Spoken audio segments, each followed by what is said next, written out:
ফেসবুকের monetization suspend হয়ে গেছে। সহজ একটা উপায় দেখিয়ে দিলাম। ফেসবুকের মধ্যে এই রিপোর্টটা আপনারা করে রাখতে পারেন। ওকে, তো দেখেন এই যে এখানে দেখতে পাচ্ছেন your ability to earn is suspended. Okay, আমি যদি এখানে এই যে রিভিউ অপশনে যদি ক্লিক করি, আমার যে সকল ভিডিও আপলোড করা আছে প্রত্যেকটা ভিডিওতে কিন্তু ফ্ল্যাগ দিয়ে দিয়েছে। এটা ফেসবুকের একটা টেকনিক্যাল প্রবলেম হলেও হতে পারে। ওকে, তো দেখেন তারপর এখান থেকে আমরা কি করব, ওই রিপোর্ট করার জন্য এখান থেকে আপনি একটা স্ক্রিনশট নিয়ে নেবেন। ওকে, তারপর ফাইন্ড আউট মোর অপশনে যাবেন। ফাইন্ড আউট মোর, এই যে দেখতে পাচ্ছেন এখান থেকে একটা স্ক্রিনশট নিয়ে নেবেন। তারপর হচ্ছে সেকেন্ড হচ্ছে আপনি সেই রুলস অপশনে যাবেন। তারপর হচ্ছে এই যে দেখেন এখান থেকে একটা স্ক্রিনশট নিয়ে নেবেন।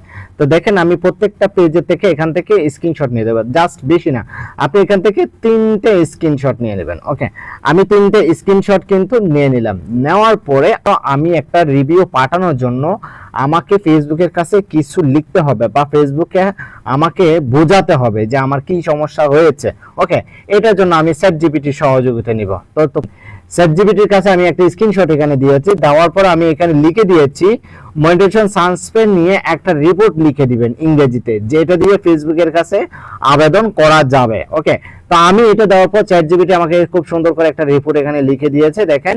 তারপর সেখান থেকে নিচে দেখতে পাচ্ছেন সাইন করা আছে পেজের নামে, এবং আমি শুধুমাত্র জাস্ট এই যে নিচে শুধু জাস্ট একটা পেজের আমার যে পেজ আছে পেজের লিংকটা দিয়ে দিব। ওকে, তো আমি এখান থেকে এটা কপি করে নোটপ্যাডে নিয়ে আসলাম। আমি যদি একটু নোটপ্যাড যদি দেখাই আপনাদেরকে, ওকে, কপি চ্যাটজিপিটি থেকে কপি করে নিয়ে এসে নিচে দেখতে পাচ্ছেন পেজ লিংক। পেজ লিংকের মধ্যে আমার যে পেজের মধ্যে এই সমস্যাটা হয়েছে আমি সেই লিংকটা কিন্তু দিয়ে দিলাম।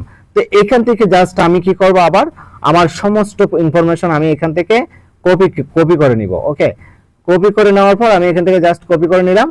কপি করে নেওয়ার পর আমার যে পেজের মধ্যে সমস্যা আসে আমি ঠিক সেই পেজের মধ্যে এখন চলে আসবে।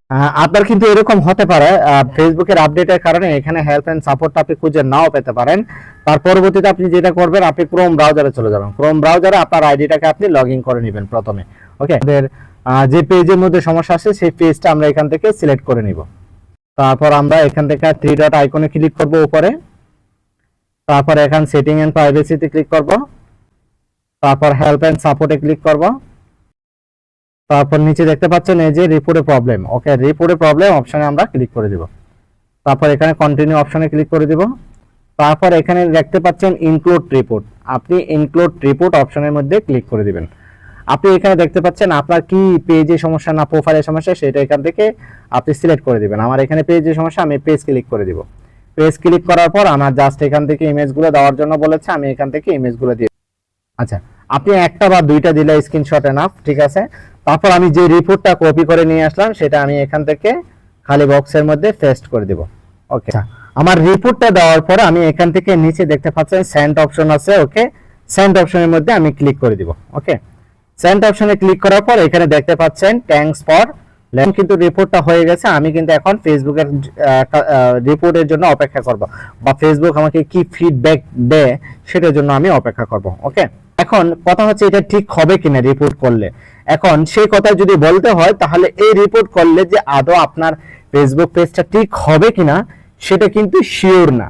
কিন্তু হ্যাঁ, আপনার যে সমস্যাটা হয়েছে এটা ফেসবুকের টেকনিক্যালির কারণে কিন্তু সমস্যাটা হয়েছে, এতে কিন্তু আপনার কোনো দোষ নাই নিঃসন্দেহে, ঠিক আছে। তো যার কারণে আপনি ফেসবুকের কাছে একটা রিপোর্ট করে রাখলেই ফেসবুকের নজরে আসবে যে ফেসবুকের মধ্যে বর্তমানে এই সমস্যাটা চলতেছে, ঠিক আছে। তো যার কারণে এই ধরনের সমস্যা যারা সম্মুখীন হয়েছেন প্রত্যেকে কিন্তু এভাবে রিপোর্ট করে রাখবেন। ধন্যবাদ সবাইকে ভিডিওটি দেখার জন্য।